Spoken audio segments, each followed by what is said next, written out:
Welcome back to the Share Teaching Podcast. I am Susan, and you are listening to episode number 23, When to Quit Teaching. So if you know anything about my history of teaching, which you can listen to again in episode number 3, My Teaching Journey, it is that I have quit my teaching job several times, meaning I have not stayed at the same school or even school district for very long. My first job and my overseas job are actually the two longest places I've stayed. And overseas, I actually got shuffled around quite often. So I was with the same district, even though they're not called districts over there, but I had different schools. So in my time overseas, I was in 3 different schools. So throughout my 12 years of teaching, I have been in 5 different districts and 8 different schools, I believe. If I have to stop and think and count them all, well, maybe 9 schools, because when I taught gifted, I was in 2 different ones.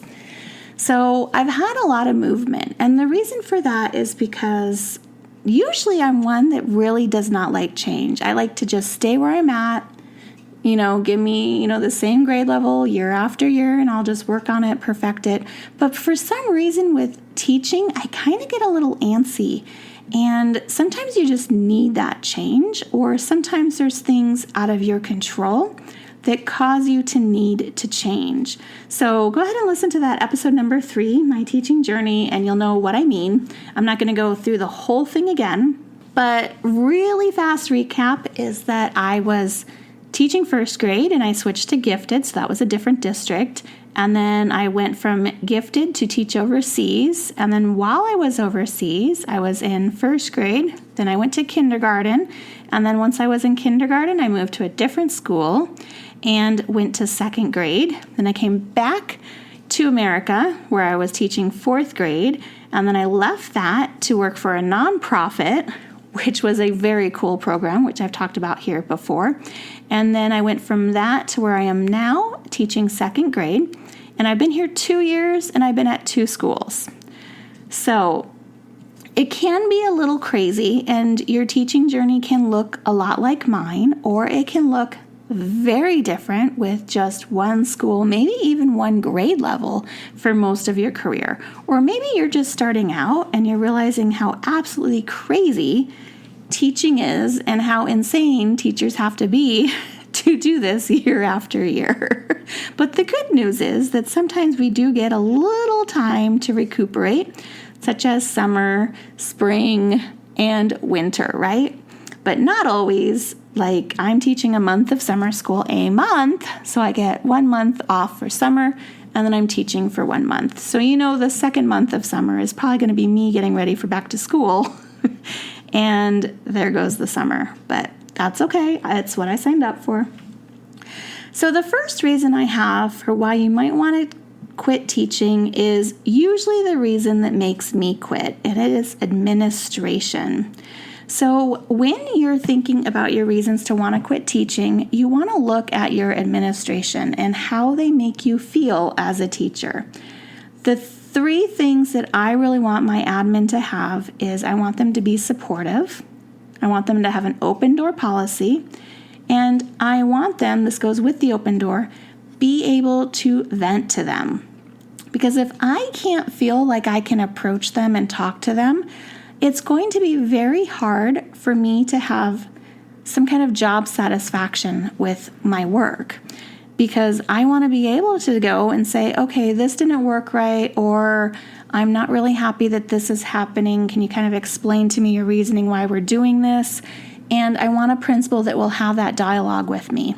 That's something I had with my first principal, and I didn't realize how good I had it until I had left.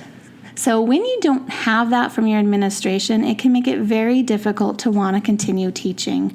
And it might be that you just need to find that principal that you can really get along with, that you're comfortable with. If you're interviewing for a job, and I have a couple episodes about that as well, you want to really reflect on how that principal makes you feel. Of course, you're going to be nervous in a job interview, but do they seem like they might be friendly and approachable? If you kind of get a weird feeling that maybe they're just not the ones for you, then you might want to really think about that, because having bad administration really makes the year difficult. It can be a horrible nightmare, and I have gone through very many principals that I don't want to say I've had issues with, but just that maybe I don't agree with things that they're doing, or I don't feel I can approach them. And so that has made me, most of my times, have had to quit and find another teaching job somewhere else. The other thing that you want to think about is the staff and the teachers. So maybe your admin is so-so, but you have amazing staff around you and other teachers. And it doesn't have to be teachers on your grade level necessarily, but just the people in the building. So when I say staff, I'm talking about the office staff. I'm talking about the custodial workers, the lunch ladies even. Like, what is the vibe at your school? Is it friendly? Is it positive? Is it upbeat? Is that the kind of environment you want to be in? That's the things you want to look at, because those kind of things are irreplaceable if you're thinking about quitting and maybe even getting a job at a different school. It's very hard. Trust me, I know after all the different jobs that I've had, it's really hard to find kind of that close-knit environment with everyone's very friendly. So that's something that if you have it, you might just want to stick with it. And maybe you just need a little bit of change with like a grade level or something like that. So for staff and teachers, we also want them to be supportive, like the admin. And that means, like they're willing to work with you, even if they're not your grade level. Are they willing to help you and offer you advice or teach you the ropes? Like at my district, there's quite a few very confusing things and everything's an acronym. And I've been in teaching for a long time. But because I was overseas for so long, and also because it's a new school district, I don't know half of what they're talking about all the time. So to me, it's really key to have people that can kind of explain it to me, and then I can be like, oh, that was called this where I used to work. And then I can make those connections. But without someone willing to sit down and talk to me for a couple of minutes to explain that, it's really hard to figure that out. The other thing you might want to think about is the teachers around you. Do they work as a team? Are they sharing? Are they flexible? And are they willing to be a good listener? Because sometimes you just kind of need to vent. And are they willing to let you vent? Or are they just kind of like, take that somewhere else? I'm keeping my door closed. I'm not having any of it. The other thing that might be important to you with staff and teachers is collaboration.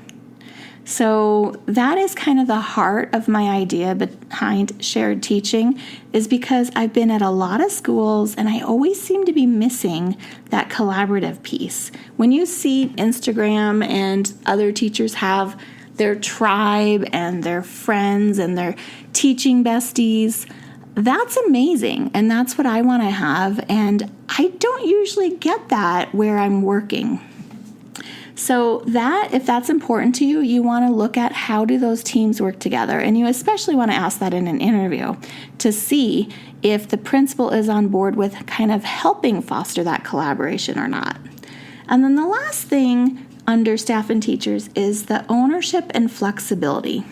And by this I mean, do the principal give any kind of ownership to the teacher in terms of schedules, content they're teaching? Now, I know we have standards we have to use, but are they very dead set on you using their curriculum? Or are you allowed to be a little bit more creative in the way that you teach things and the way you approach them?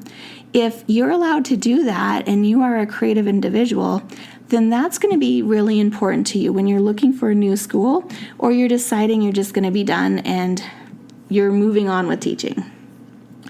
Okay, the other thing is the students. Okay, so of course we always have those kind of students that are very difficult, and maybe we would be super happy to not see them grace the door of our classroom again. But then we have the majority of the other students that we kind of somehow get lost at looking at, just that one kid that maybe is causing a ruckus and is sucking all your energy. We forget to look at the other students. And when we really think about it, we might have more of a majority of students that are amazing and awesome and working hard that are kind of overshadowed by that other student. So think about, as a large of your school population, how are students? Are they friendly? Are they enthusiastic? Do they have a willingness to want to learn? Do they put a lot of effort in their work? Are their parents supportive? That can make a difference in how you feel about your job as well. So if you have students that come in, they're grumpy, they're not happy, they're not excited to be there, they don't have the support, it's really going to take a lot of energy out of you and kind of drain you. So is that the way the community is? Is that the way the school is as a large? Or is that just the class that you have that particular year?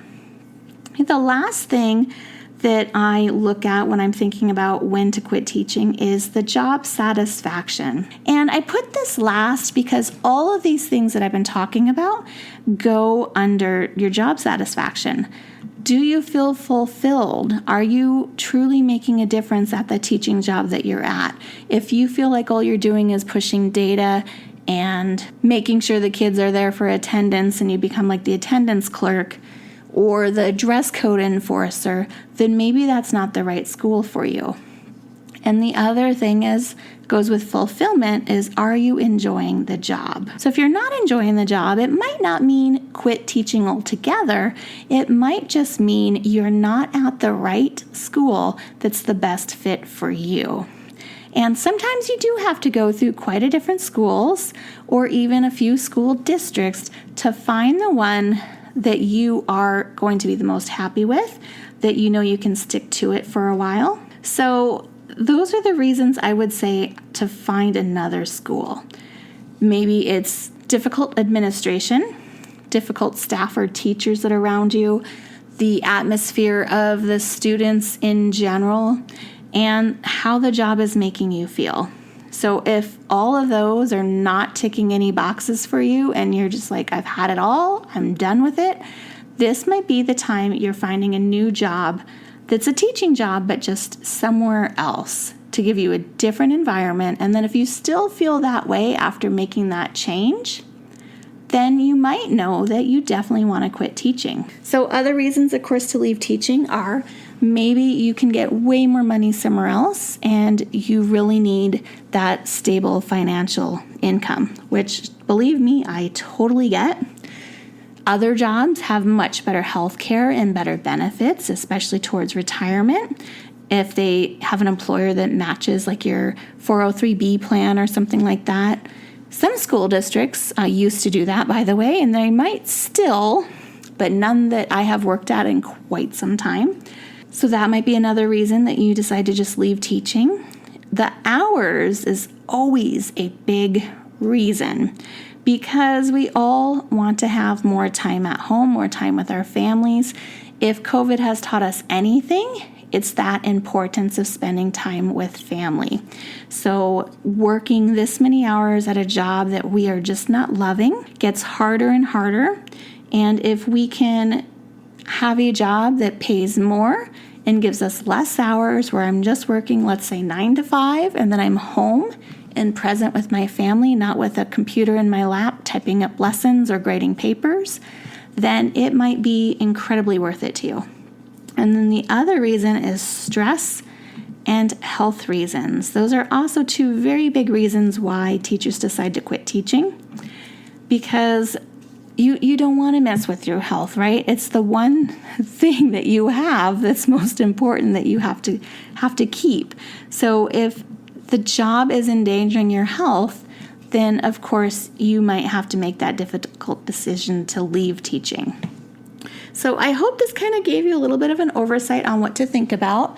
And I guess it's more not when to quit teaching, but when to find another teaching job.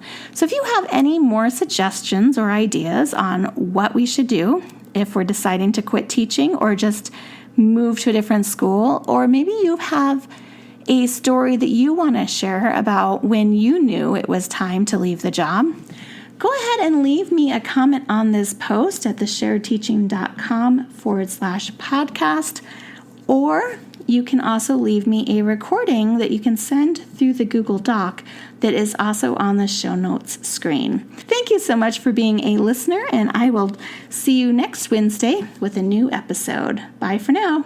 If you've loved this show, then join me in sharing the teaching, hitting that subscribe button, and leaving us a review on iTunes, so we can be found by more teachers like you who are ready to start sharing the workload. I hope you've enjoyed this episode. Find new episodes each week on sharedteaching.com. Thanks for listening to the Shared Teaching Podcast.